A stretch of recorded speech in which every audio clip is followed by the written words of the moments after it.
जीवरा क्या करते जाति के आधार से।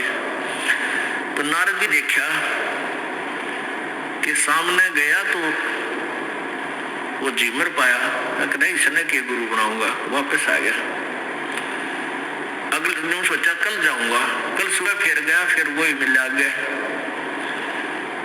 तब उसको बताया, नारद को बताया गया कि इसको चरण छू ले न तेरी शायद से।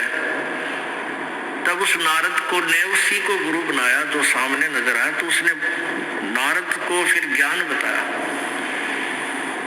और हमने काम बिगाड़े हैं। उस डीमर को भले आदेश नहीं था कि नाम देने का, उसने उसको गुरु बनकर उसको उपदेश दे दिया। और जितनी राहत नारद जी को मिलनी थी वो राहत भी उस डीमर द्वारा दिए गए उपदेश से, यानी पूर्ण परमात्मा के द्वारा ही बैटरी चार्ज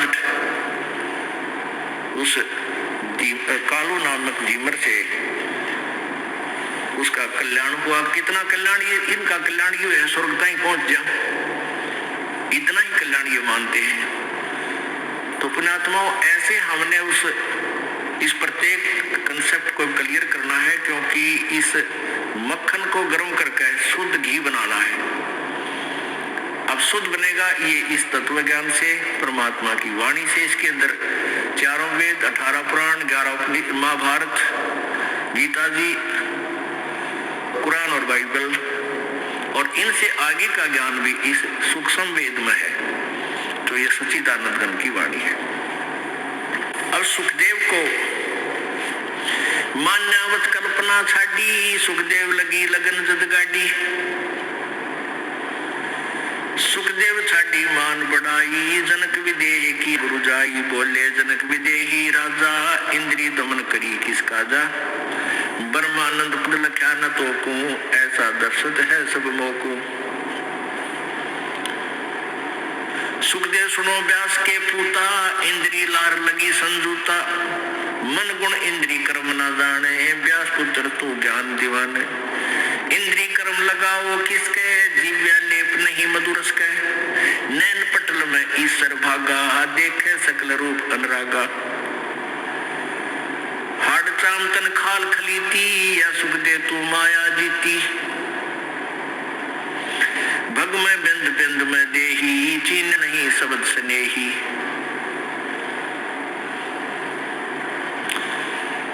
पुण्यात्माओं, ये तत्व ज्ञान है, इसके अंदर आपको बहुत गहनता से जाना होगा। अब क्या बताना चाहते हैं? अब कबीर परमेश्वर का ज्ञान गरीबदास जी बता रहे हैं। सार वस्तु तो अंदर लीनी, सुख मीन कुंजिक्षा देनी। सुख मीन मिलती ना भाई, स्वाति सीप सब ऐड़ी जई। सुख मीन की टक्कर लागे, जमोती सोह गल धागे। खारा नीर गंध हो जावे, दो पड़ खुले कौन चितावे। सुख मीन सतगुरु जल माही, स्वाति सीप का मेल कराही। ऐसे सतगुरु मिले जिज्ञासी, जद पावे वो पद अविनाशी। सुख मीन सतगुरु हो आया, जिन ये भेदी भेद बताया। क्रम कुसंगति खारा नीरा, मोती खंड होत नग हीरा। बैरागर धम गिरती पावे, चलता हीरा तुरंत लखावे। धम गिरती हीरे को जने, यो सतगुरु लावे चोट निशाने। अभी आपको बताया था कि एक सीप होती है, और सीप जब उसमें मोती बनने की एक प्रेरणा बनती है, तो वो ऊपर आ जाती है, उसको प्यास लगती है। वो समुद्र का जल ग्रहण नहीं करती, वो समुद्र के ऊपरली सतह पर आ जाती है समुद्र के, और ऊपर से वर्षा जब हो रही होती है उस समय उसका मुंह खुल जाता है। जिस हो रही हो तो खुला हो, तो उसमें वर्षा हो रही हो तो उसमें से वो बूंद ग्रहण करते, उसको स्वाति बूंद बोलते हैं, स्वाति। और उसको फिर वो मुंह बंद हो जाता है, उसके अंदर मोती बनना शुरू हो जाता है। मोती बनते बनते क्या होता है, फिर उसका दोबारा मुंह खुलना शुरू हो जाता है स्वाति सीप का, और उसके ऊपर एक मांस का एक पर्दा सा छा जाता है। मोती के स्वाति के न उस सीप के मुंह पे एक मांस का पर्दा सा, एक जैसे मकड़ी का जाड़ा देखा हो अपना, सफेद सफेद सा कपड़े जैसा होता है, ऐसा एक मांस का ऊपर कवर सा लग जाता है और अंदर वो मोती बन जाता है। अब मोती स्वाति भी मिल गई और सीप भी है।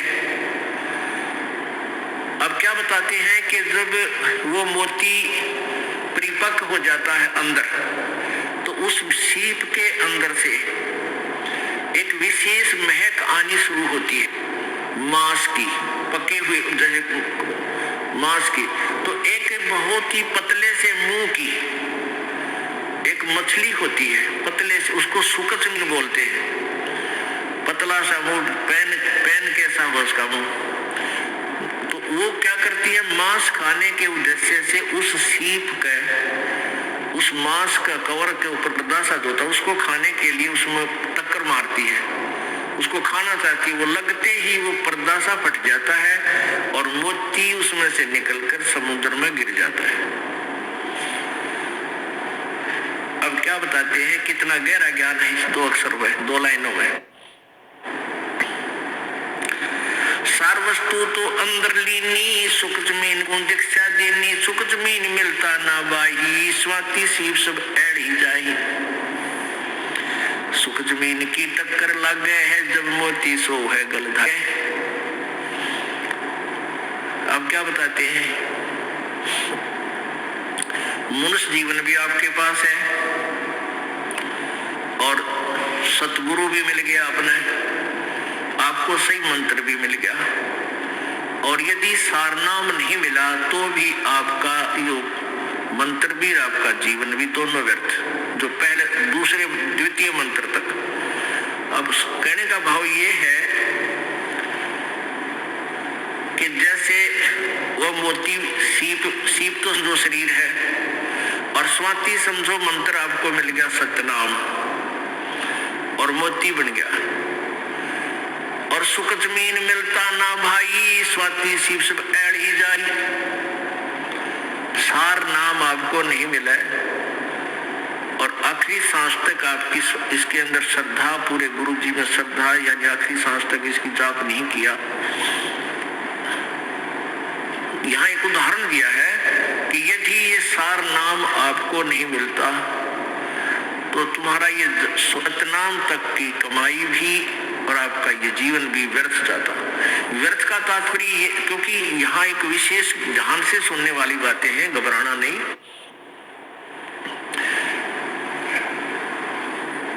अब जैसे आपको सतनाम मिल गया और सारनाम मिला नहीं और आपकी मृत्यु होगी, पहली बात तो ये है कि परमात्मा उस प्राणी की मृत्यु नहीं होने देगा।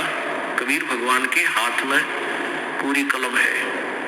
जमजो राजा से डरे मिटे कर्म के लेख, अदली अदल कबीर है, असल कबीर है ये कुल के सतगुरु एक। ये नहीं आपके जीवन नहीं जाने देंगे, पूरा काम करके और तब आपको यहाँ से फारिग करेंगे, ये इनकी समर्थता है। और जो बकवाद करते हैं, नाम भी ले रहे हैं, सही ठिकाना यानी सही श्रद्धा से नहीं है, वो जा भी सकते हैं, वो फिर परमात्मा उनको पकड़ नहीं करता। भक्ति भी करते हैं, श्रद्धा ठीक नहीं है, पूरी नहीं बन पाई है, तो मृत्यु भी हो जाएगी। तो उनको फिर वैसे तो व्यर्थ हुआ क्योंकि सारनाम मिला नहीं, लेकिन फिर भी वो ऐसा व्यर्थ नहीं होगा जैसे औरों का होता है। उन अन्य साधकों से 1000 वर्ष तक तपस्या और अन्य पूजाएं करके चले गए, उनसे भी आपका जो मंत्र की कमाई है वो असंख्य गुना घनी आपके पास है। न जाने कितने दिन स्वर्ग में रहोगे या कोई और दूसरे लोकों में राजा बन जाओगे, तो ये व्यर्थ गया, यानी जो उद्देश्य था वो पूरा हुआ नहीं। अब ये एक उदाहरण देना चाहते हैं आपको गहराई से समझाने के लिए, जिनको ये तीनों नाम प्राप्त है वो प्राणी के लिए ये चैप्टर आज चल रहा है। सुख जमीन मिलता ना भाई, स्वाति सीब सब एड़ी जाई।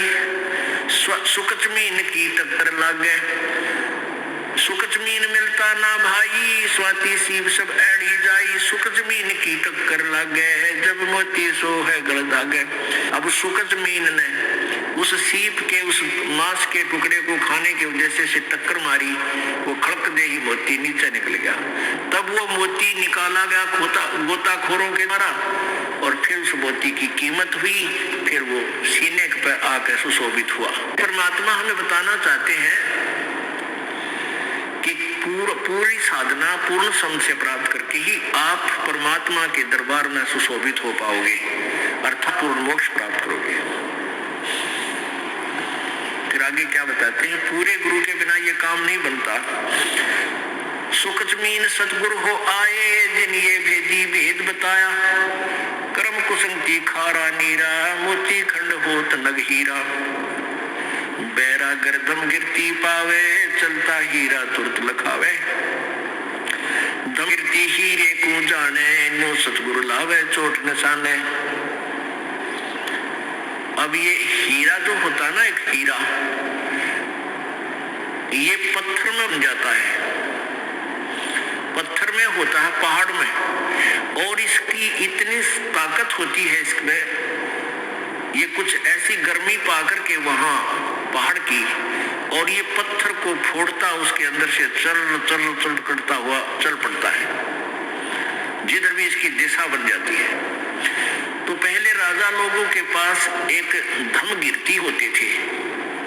धम गिरती वो क्या होती है, उनके अंदर एक ऐसी कॉमन सेंस होती है, ऐसी उनकी सुरती लगती थी, वो ध्यान से यानी अपनी ऐसी सुरती को पत्थर से पहाड़ पर दचा देते थे कि वो हर उस पत्थर की, उस हीरे की दिशा को बता देते थे कि ये इधर को चल रहा है। अब जैसे उनके पास बैठ जाते पहाड़ के, और उस आवाज से, अंदर हो रही आवाज बहुत गहरे, किसी को नहीं सुन रही वो बाहर, उसकी सुरती उससे कनेक्ट हो जाती, और वो फिर सुन रहा है ऐसे कान से लाकर कि वो इधर उसकी दिशा है, वो बताता है इधर आ रहा है, इस स्पीड से आ रहा है। तो आगे जाकर राजाओं से बता देते थे कि यहाँ एक खोद दो, इसको गड्ढा इस पहाड़ के बीच में, या खुदाई करवा दो, ये वहां तक इस समय में पहुंच जाएगा। तो वहां जाकर के आगे उसको पत्थर को कटवा देते थे राजा लोग मजदूरों से फटाफट, और वो हीरा आता और उसके अंदर से आगे, क्योंकि आगे रास्ता उसको मिलता नहीं, गड्ढे में खड़क दे निकल जाता, वो हीरा फिर राजा लोग प्राप्त कर लेते थे। तो क्या बताते हैं, बैरागर धम गिरती पावे, चलता ही तुरत लखावे। बैरागर इसको हीरे को बोलते हैं, और चल धम गिरती पावे, बैरागर धम गिरती पावे, चलता हीरा तुरत लखावे। अब कहाँ लाए हैं इस पॉइंट को, धम गिरती हीरे को जाने, नो सतगुरु लावे चोट निशाने। कि जैसे धम गिरती वो हीरे की परख करने वाला कि किधर को जा रहा है, यहाँ चोट मार दो, यहाँ खाली कर दो, या काट दो इसको, यहाँ ये हीरा आएगा। कहते हैं धम गिरती हीरे को जाने, नो सतगुरु लावे चोट निशाने। ऐसे परम संत, पूर्ण संत इस मुक्ति रूपी हीरे को आपको प्राप्त कराने के लिए वो निशाने पर चोट मरवाता है। ऐसी साधना करो, ऐसी रहनी रहो, और ये सत्सारना इसकी पूजा करो। अब प्रसंग चल रहा था, अब जैसे सुखदेव ऋषि को जहां तक का भी ज्ञान था, उसने अपने शिष्य चरणदास जी को बताया, और चरणदास जी ने आगे अपने गुमानी दास जी को बताया, गुमानी दास जी ने नित्यानंद जी को बताया। अब नित्यानंद जी को जितना ज्ञान था उसने उसी को फाइनल मानकर, उसी को पूर्ण मोक्ष मानकर, और उसी सत्र का ज्ञान कहा। ज्ञान तो बोला है, सोचा है कि मैं बड़े ऊंचे लास्ट पॉइंट का बोल रहा हूं, फिर भी हमने अपने ज्ञान को सुचारू करने के लिए अपनी आत्मा में इसका ग्रहण करना है। लेकिन ये ज्ञान होते हुए कि ये संत किस कैटेगरी का था, फिर भी प्रेरणात्मक जो ज्ञान है वो सबका मिलता ही होता है। तो नित्यानंद जी को जो ज्ञान था सुखदेव ऋषि से प्राप्त था, स्वर्ग तक का टारगेट था। उसने भी ये कहा कि ये घर, ये तुम्हारा स्थान नहीं है और वो स्वर्ग तुम्हारा स्थान है। अब इस नित्यानंद जी पढ़ा लिखा था, एजुकेटेड था, तहसीलदार था। इसने कबीर जी की वाणी भी पढ़ रखी थी और भी संतों की वाणी पढ़ी हुई थी। तो इसने खिचड़ी सा ज्ञान बना के ये सोच रखा था कि कोई और स्थान है, लेकिन उसकी पूजा सतलोक की। जैसे टिकट तो आप ले रहे हो किसी नाइजीरिया की और बात कर रहे हो अमेरिका की, तो वह टिकट जीत की है ना, टिकट उस बैठे बात जहाज में, वो नाइजीरिया जा छोड़ेगा तो बातें अमेरिका की करता रहे। तो जो साधना, जो मंत्र उसके पास था वो स्वर्ग तक का था और सुनी सुनाई बातें उसने ऊपर की भी कहने की चेष्टा की। अब यहाँ उनकी वाणी में फर्क आ जाएगा। कैसे? क्यों भूली घर अपना, ये ना देश तुम्हारे, पाछे पछताओगी, कर ले सोच विचार। अब नित्यानंद जी अपनी, हमें सबको समझाने के लिए अपनी ही आत्मा को प्रेरित करके कह रहा है कि ये तुम्हारा घर नहीं है, ये स्थान तुम्हारा ठिकाना नहीं है, ये मृत लोक है, सबने जाना है। तो क्या बताते हैं? बिन सतगुरु ना पाइए घर अपने की राह, संतों शरण लाग के सूरत सबद समा। बिल्कुल ठीक है। फिर आगे देखो, अब यहाँ कच्चापना होगा भाई। संख असंख्यों कोश है तेरे पिया का देश, एक पलक में पाइयो ले सतगुरु उपदेश। यहाँ कच्चापन आ गया इनकी वाणी में, ज्ञान नहीं, अनुभव नहीं, सुना सुनाया। शंख असंख्यों कोश है नहीं। गरीबदास जी ने परमेश्वर कबीर जी की महिमा को कैसे बताया है कि वो फिक्स बता दिया, जो क्योंकि वो वहां से आए हुए महापुरुष थे। अब क्या बताते हैं? 16 शंख पर हमरा तकिया गगन मंडल के जिंदा, हुक्म हिसाबी हम चल आए काटन काल का फंदा। इन्होंने फिक्स बताया कि 16 शंख कोश पर हमारा स्थान है सतलोक, और हम ऊपर की सैर सपट्टे यानी ऊपर जाने वाले, यहाँ भ्रमणे वाले महात्मा नहीं है, यहाँ इधर उधर भ्रमण करने वाले हम जिंदा नहीं है, महात्मा नहीं है। हम तो गगन मंडल के जिंदा, यहाँ से चलकर हम श्लोक सत्याग्रह उधर सैर सपट्टा करते हैं, यहाँ का नहीं करते।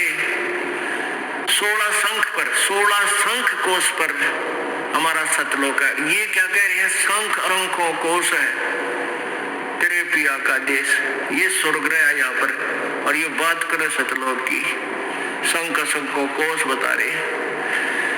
तो यहाँ गड़बड़ेशन हो जाती है, लेकिन फिर भी अब ये मक्खन है, ये भी अच्छे विचार है महापुरुषों के, लेकिन ये मक्खन है। अब इसको शुद्ध किया जाएगा और उसके ऊपर से जो फूई आवेगी उसमें बाहर फेंक देंगे, शुद्ध रख लेंगे अपना।